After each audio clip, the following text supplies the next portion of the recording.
Fundos imobiliários nas máximas desde o início da pandemia. Mas por que esse mercado está subindo tanto e será que ainda faz sentido investir em FIIs? Vem comigo que hoje eu vou falar sobre isso e muito mais no vídeo de hoje. Roda a vinheta, produção!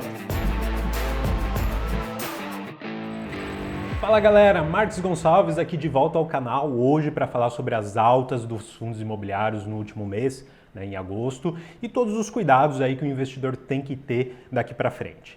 Tá. Como vocês sabem, é sempre muito difícil ali explicar os movimentos de curtíssimo prazo do mercado, que podem muitas vezes estar associados só com fluxos de investimentos ou alguns fatores macroeconômicos, mas nesse caso específico, eu tenho algumas sugestões, algumas opiniões ali sobre o porquê o mercado de FIIs está subindo tanto e a gente vai comentar sobre tudo isso a partir de agora. Mas antes disso, já se inscreve aqui no canal, ative o sininho e deixe seus comentários, que eu venho sempre falando aí de fundos imobiliários por aqui. Tá bom? Bom, então bora lá. O IFIX subiu 5,76% aí só no mês de agosto, e já está ali no patamar do início da pandemia, então quase nos 3 mil pontos. Mas nem tudo subiu no IFIX, então ele é basicamente o principal índice de fundos imobiliários, representa a média, mas eu trouxe aqui para vocês as principais altas e baixas ali do mês e vocês vão entender melhor daqui a pouco. Então, como a gente pode ver aqui pela apresentação, as principais altas ali foram o BRCR, que é um fundo de lajes corporativas, o XPIN, o RBRP, o HGBS, HSML, HGRE, e por ali vai, JSRE, o VILG, tudo ali em torno acima de 15% no mês, então valorizações bastante expressivas, pelo menos no universo dos fundos imobiliários. Então, basicamente a gente tem aqui que as maiores altas foram provenientes ali de fundos de tijolo e também no caso ali do CAFOF, um fundo de fundos, mas principalmente fundos de tijolo. Agora, para o outro lado, como a gente pode ver, aqui nas maiores baixas, a gente tem alguns casos específicos, como o CARE, que caiu ali acima de 10%, e o TORD, que é um fundo híbrido, mas o restante dos fundos que caíram ali, pelo menos no top 15 das maiores quedas, foram tudo de fundos de recebíveis imobiliários. Então o que a gente tem aí ao final do dia? Basicamente um movimento que a gente chama de rotação ali do mercado, saindo de fundos de papel, principalmente aqueles atrelados ao IPCA, e migrando ali, conforme eu comentei, principalmente para fundo de tijolo e FOF também, principalmente ali no caso do CAFOF. E aí a gente vai levantar aqui alguns possíveis motivos ali que estão justificando aí esse movimento. Então, vamos lá. O primeiro deles é que o valuation dos fundos de tijolo e dos FOFs estavam mais atrativos do que o dos fundos de recebíveis imobiliários. Então, trouxe aqui um gráfico do BTG que mostra muito bem essa dinâmica. Então a gente consegue ver aqui que no caso dos fundos de recebíveis, ali no mês de julho, eles estavam negociando no valor patrimonial. Então já estava ali no valor justo, vamos dizer assim, pelo menos olhando sob essa métrica. Já no caso dos fundos de tijolo como as lajes, agências, fundos híbridos, shoppings e galpões estavam negociando ali bem abaixo do patrimonial. Claro que patrimonial não é a melhor métrica para a gente olhar fundo de tijolo, mas já nos traz aqui uma ideia que é do desconto aí que eles vinham negociando. Então eles já estavam em um valuation bem mais atrativo, faz sentido então ter uma valorização, e enquanto que o caminho contrário também faz sentido ali para os fundos de recebíveis imobiliários, já estavam negociando a preços mais elevados em relação aos demais segmentos. Então ajuda a justificar ali a perda de atratividade. E aqui mostra também a dinâmica em relação ao mês de agosto. Então a gente viu aqui de fato as lajes, como o segmento como um todo subiu bastante, os FOFs, os fundos híbridos e tudo mais. Então esse foi o primeiro motivo. Agora tem um segundo motivo que eu acho que é legal levantar, que é basicamente a melhora ali dos fundamentos do mercado imobiliário.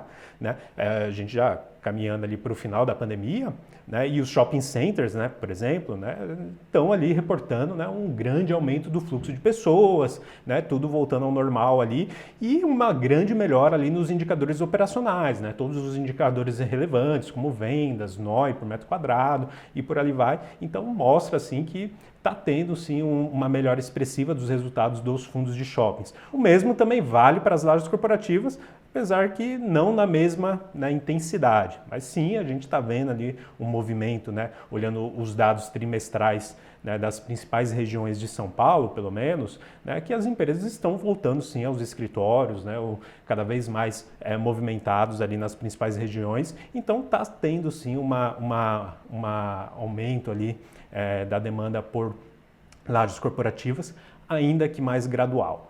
No caso do segmento logístico, né, ele pouco foi afetado ali pela pandemia, né, a gente viu ali o crescimento do e-commerce, né, a mudança de hábito dos consumidores contribuindo para um aumento da demanda de galpões logísticos, e isso está se perpetuando, né, até agora. Então também o segmento logístico com fundamentos bastante sólidos, e no caso dos FOFs, né, eles acabam ali surfando, né, a onda de todos os outros fundos de tijolo, né, porque os investidores olham com mais carinho, né, para esse segmento de fundos imobiliários quando o mercado de FIIs vai se valorizando, porque isso gera a possibilidade ali da gestão profissional dos FOFs, né, comprarem e venderem cotas de fundos imobiliários e auferir ganho de capital ali no processo. Então isso contribui para o aumento dos rendimentos deles. Além disso, com a recuperação do mercado, né, o valor patrimonial dos FOFs também sobe, né, e faz todo sentido ali o preço de mercado deles também valorizar acompanhando esse movimento. O terceiro motivo que eu gostaria de levantar, que eu acho que justifica bastante ali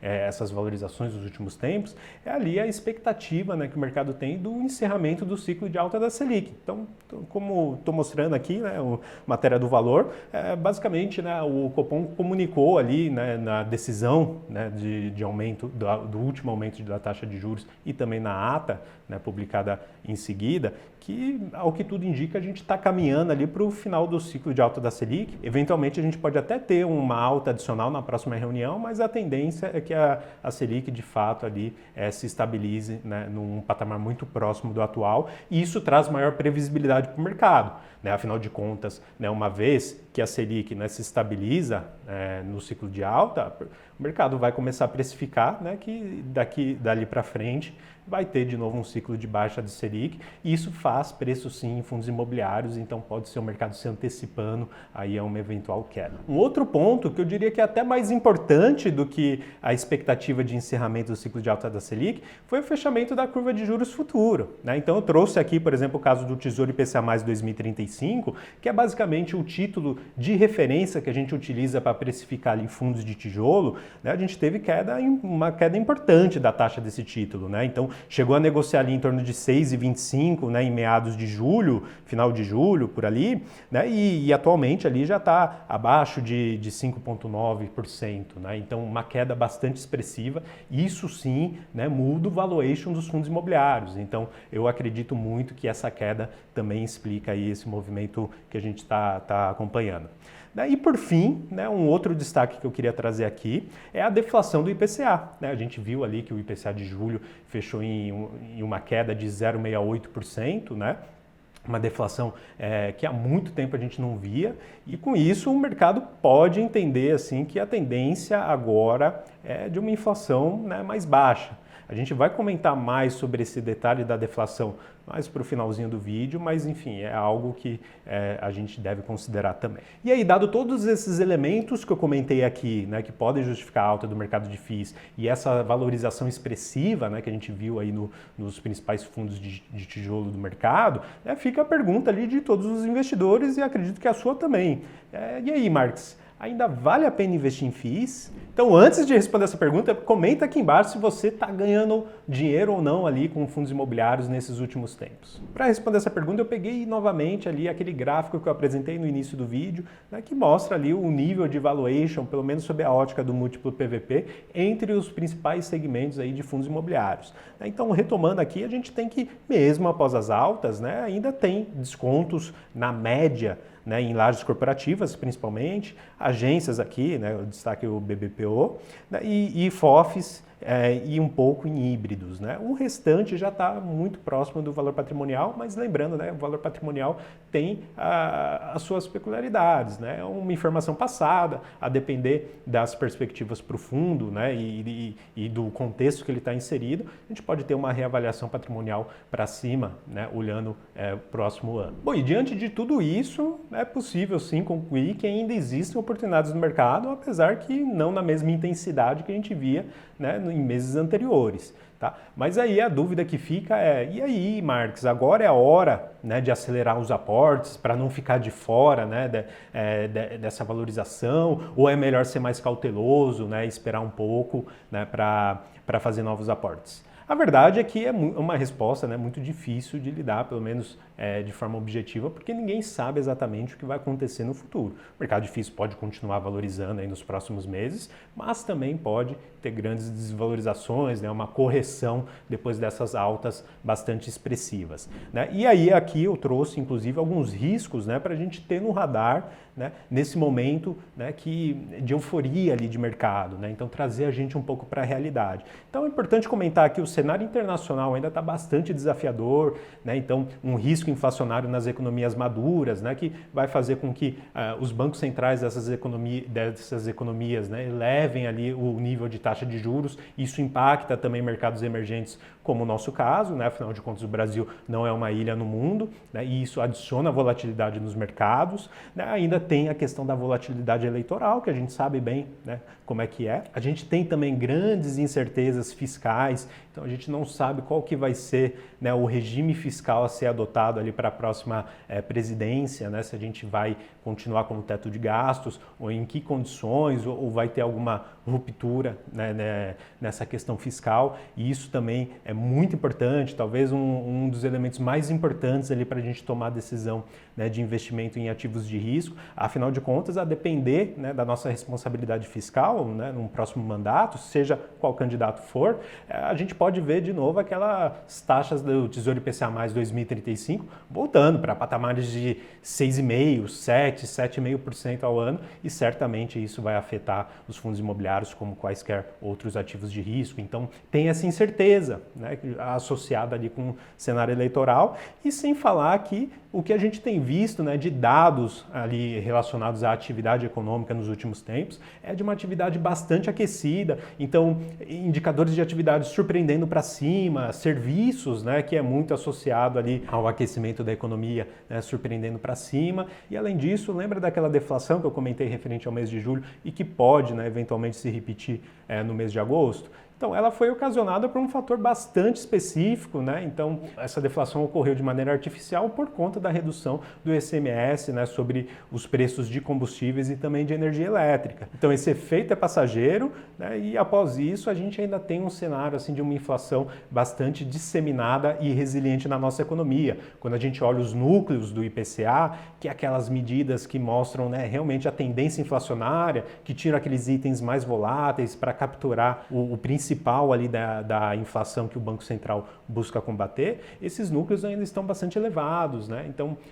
ainda tem um grande desafio ali para o Banco Central reduzir essa inflação daqui para frente, pelo menos com os dados disponíveis hoje, né? E tudo isso nos leva a crer ali que a Selic deve permanecer em um patamar bastante elevado durante um bom tempo, pelo menos, né, mais uma vez, olhando ali os dados disponíveis hoje, né, e isso afeta também o fluxo de investimentos em fundos imobiliários. Então, todos esses elementos assim devem ser considerados, né, como fatores de risco para o investidor levar em conta, principalmente nesse mercado de alta que a gente viu. Afinal de contas, a gente perdeu margem de segurança. Antes tinha muitos fundos negociando a verdadeiras barganhas, agora nem tanto. Então, a gente tem que olhar com cada vez mais cuidado e cautela para esses riscos na hora de decidir ali com qual velocidade a gente vai investir. Bom, Marcos, entendi, né? Você falou um monte de coisa aqui, levantou, né, vários pontos e tudo mais, mas o que fazer? Na minha opinião, diante de tudo que a gente comentou aqui, a melhor estratégia a ser seguida pelo investidor,